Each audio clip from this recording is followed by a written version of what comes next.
Eu fico feliz que você está continuando a nossa aula. Vamos falar sobre regra matriz de incidência tributária, no caso, o nosso imposto ICMS. Então, temos os elementos antecedentes, que é o critério material, critério espacial e critério temporal.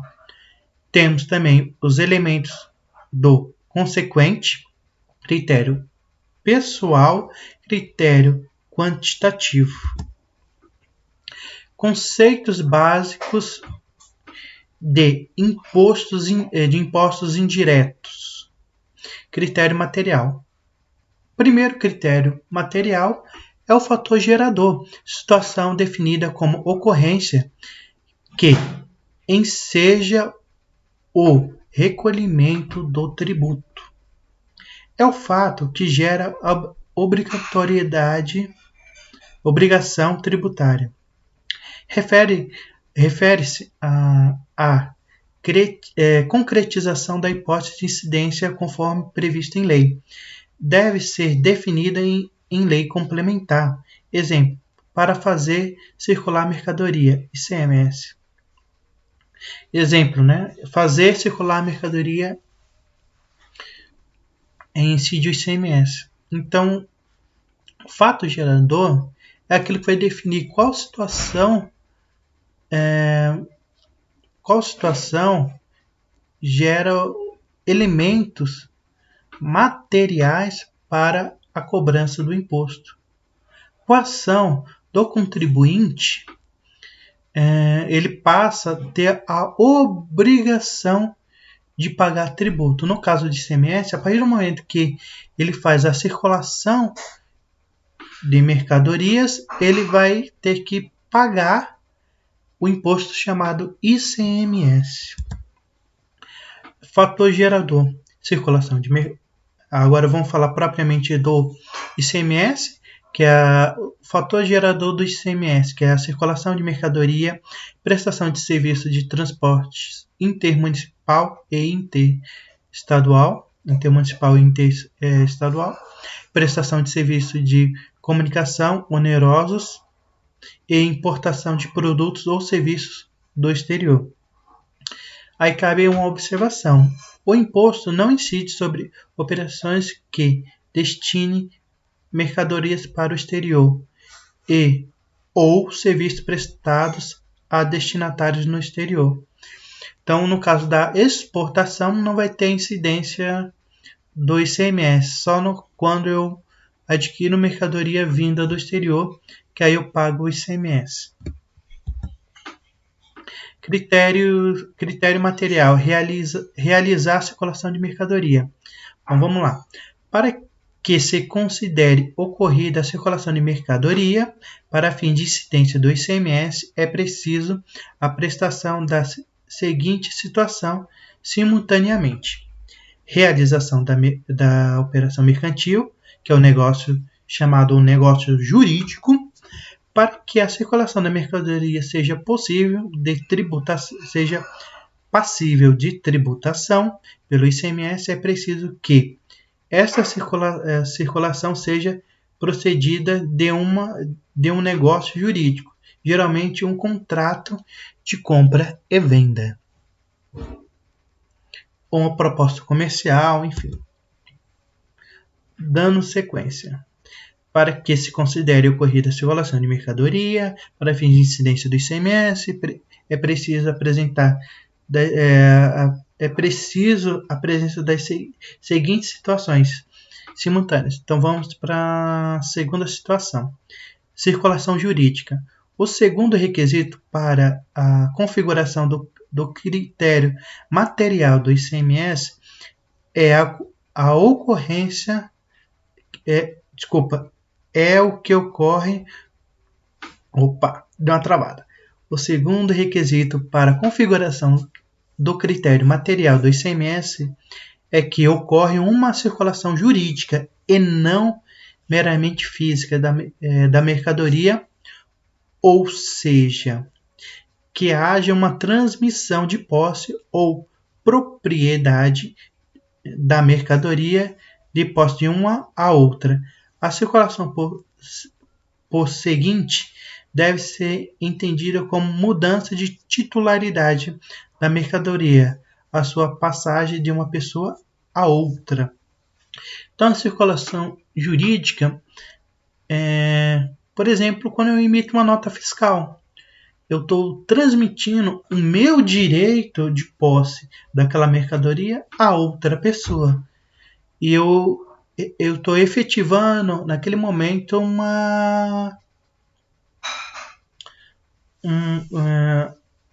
estou efetivando na realidade a transferência de um direito a outra pessoa.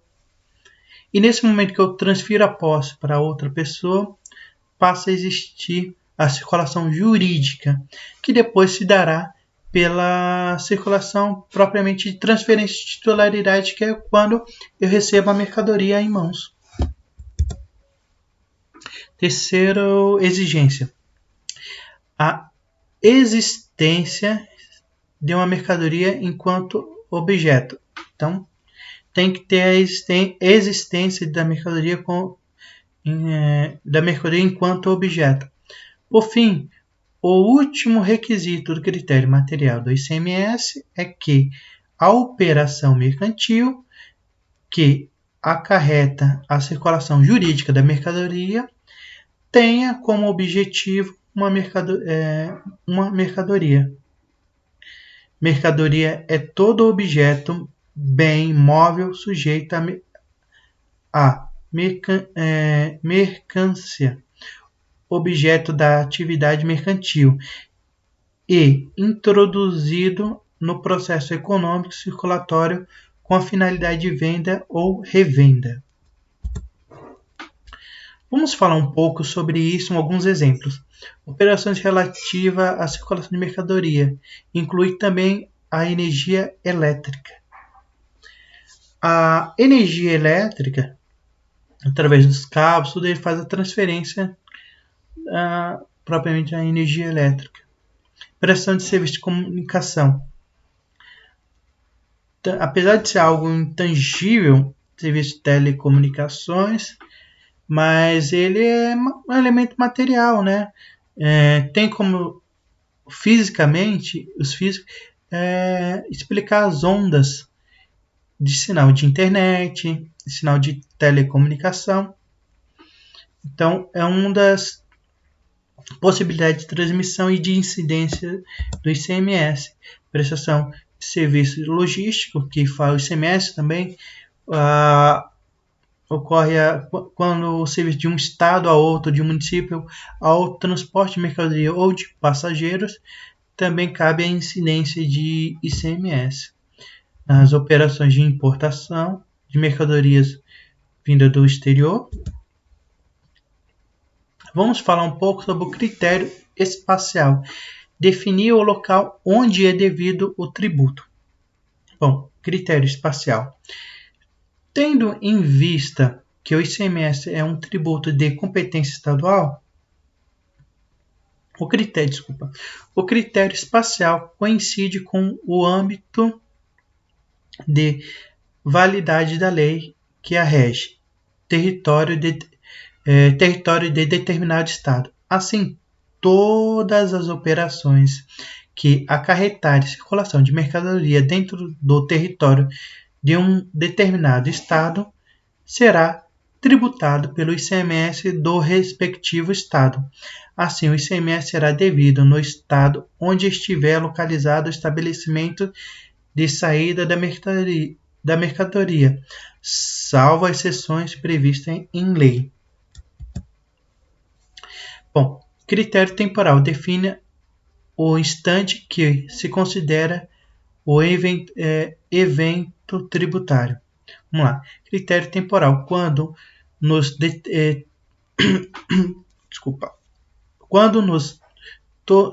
tornamos sujeito da obrigação tributária.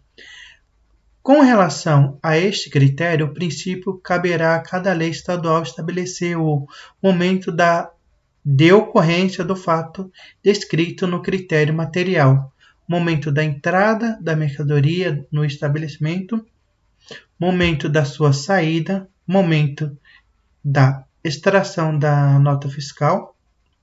No artigo 12, inciso 1 da Lei Complementar de 87 de 96, que dispõe sobre as normas gerais do imposto, define que se considera ocorrido o fato gerador do imposto no momento da saída da mercadoria do estabelecimento do contribuinte.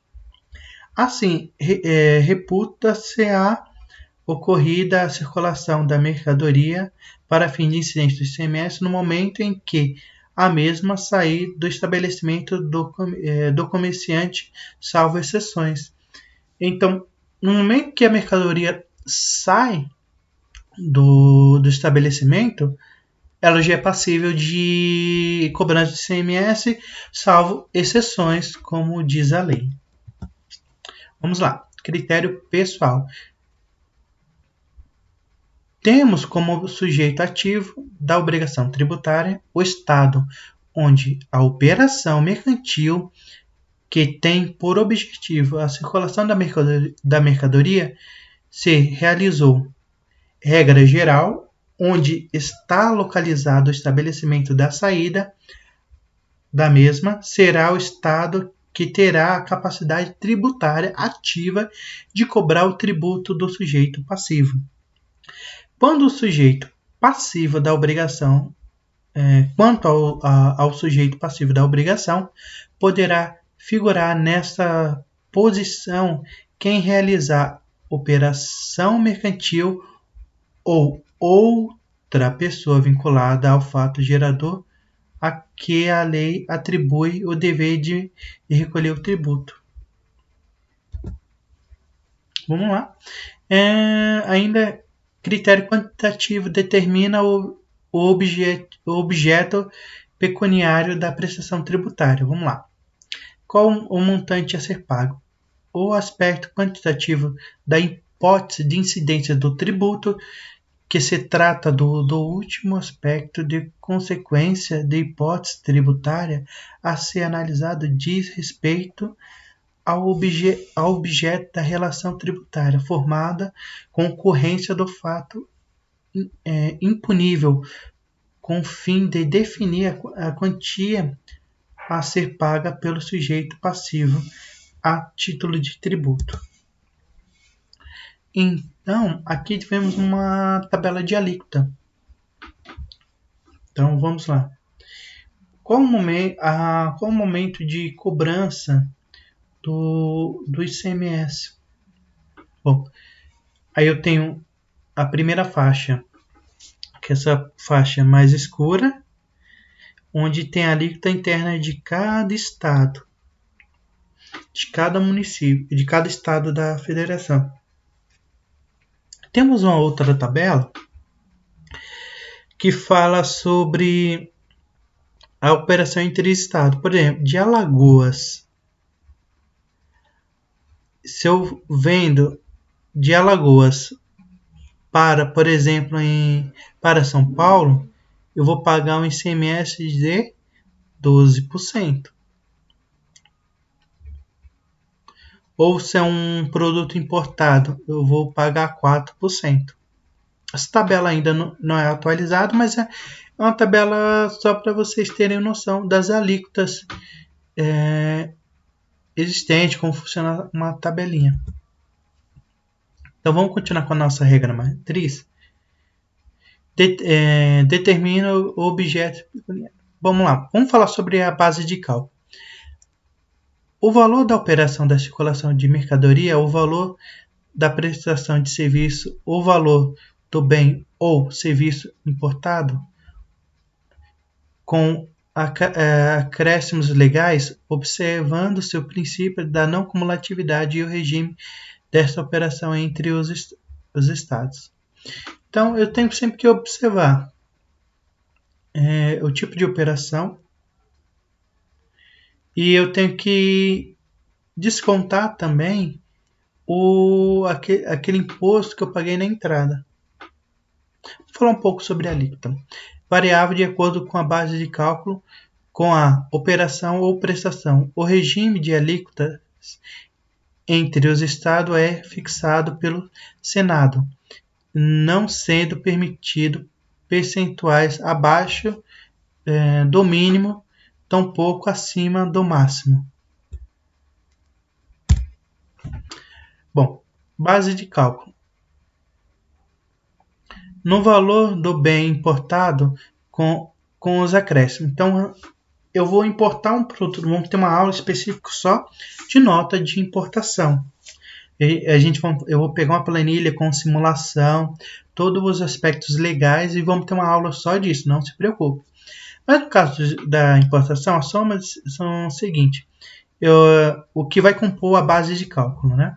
O valor da mercadoria ou bem, é o valor que eu adquiri, claro, o valor convertido em moeda nacional, lembre-se. O imposto é sempre cobrado em moeda corrente do país. Então, tem que ser, se você comprou do exterior, provavelmente você pagou em dólar. Então, você tem que converter e para achar o valor da mercadoria ou do bem. Imposto de importação, imposto sobre produto industrializado, imposto sobre operações de câmbio, quaisquer despesa aduaneira, PIS, COFINS por dentro e ICMS por dentro.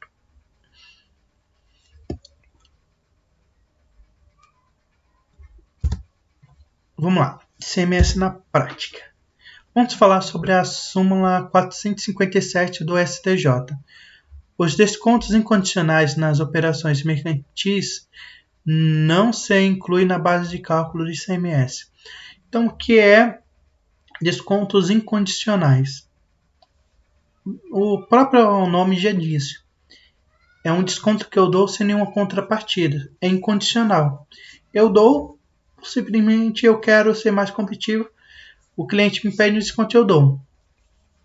Eu não posso condicionar esse desconto a, por exemplo, se eu falar ao cliente, ó, se você comprar 10 mil canetas, eu te dou um desconto. Eu estou condicionando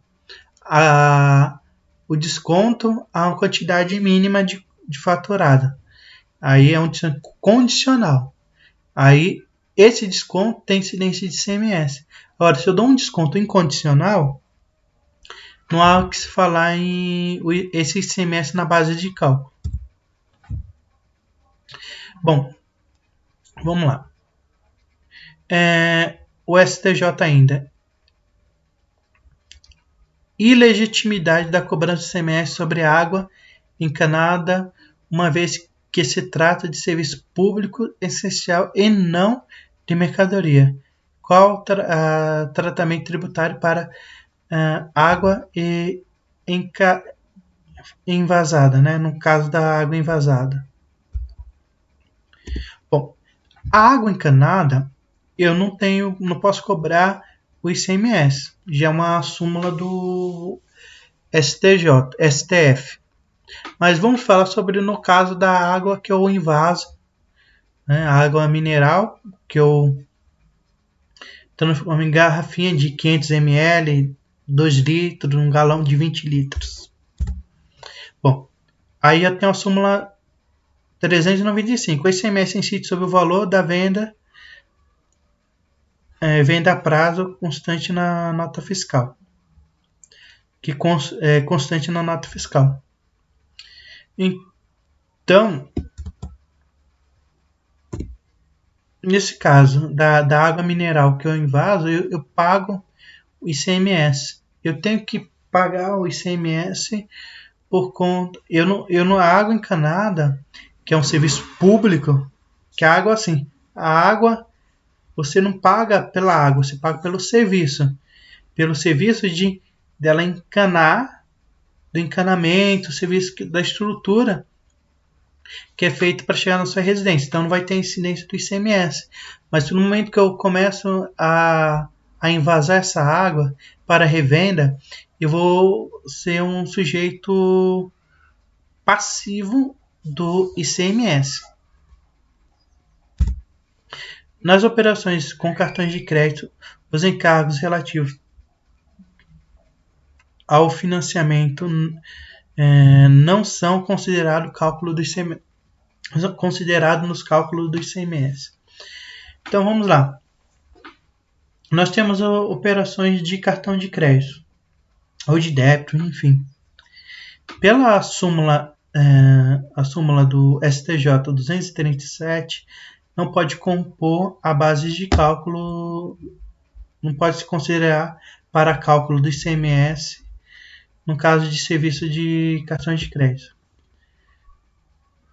Bom, na súmula 391 do STJ, o ICMS incide sobre o valor da tarifa de energia elétrica correspondente à demanda de potência efetivamente utilizada.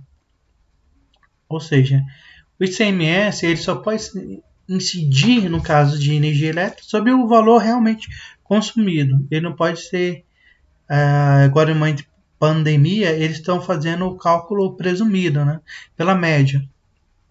Mas no momento que ele fazer o cálculo efetivo do consumo efetivo, sua conta vai vir maior e eu também por conta de ICMS. Bom, vamos lá. Vamos falar da súmula 391 do STJ. É lícito ao comerciante de boa-fé aproveitar os créditos ICMS decorrentes da nota fiscal posteriormente da declarada idônea, demonstrada a veracidade da compra e da venda. Então vamos lá, de novo. É lícito o comerciante de boa-fé aproveitar os créditos do ICMS decorrente da nota fiscal posteriormente declarada inidônea, demonstrada a veracidade da compra e a venda. O que seria isso? Digamos que eu compre um produto, uma mercadoria de um estabelecimento comercial e ele faz ele me emite, faz uma emissão de uma nota fiscal. Ele simula uma nota fiscal, né? Que não é uma nota fiscal, ele faz uma simulação de nota fiscal, onde ele imprime a nota fiscal, entrega, só que essa nota é inidônea, é falsa. Ele pode, mesmo assim, se comprovado que ele não sabia dessa fraude, ele pode se aproveitar do crédito. Claro que com sistemas eletrônicos hoje, que você pode consultar a veracidade da nota, entrar no nota fiscal eletrônica, isso é questionável. Temos essa súmula? Temos, mas não é lei. Então a gente pode, por isso que ainda pode questionar esse tipo de procedimento. Vamos seguir? Vamos falar sobre substituição tributária, mas esse é um tema para a nossa próxima aula. Bom, até logo, fiquem bem, cuide-se, estamos no momento de pandemia e devemos nos cuidar.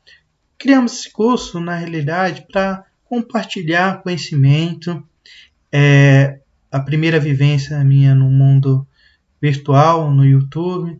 É muito mais fácil nós estarmos em sala de aula, dando aula, tendo aquele dinamismo com os alunos. É mais difícil, por incrível que pareça, estar de frente, né, só com a câmera do notebook, está gravando para vocês. É um desafio. Até perdoo por algumas vezes que eu até gaguejo, pergunto uma palavra que nós não temos esse dinamismo da sala de aula, das questões, das perguntas, mas vocês podem fazer perguntas, fazer suas perguntas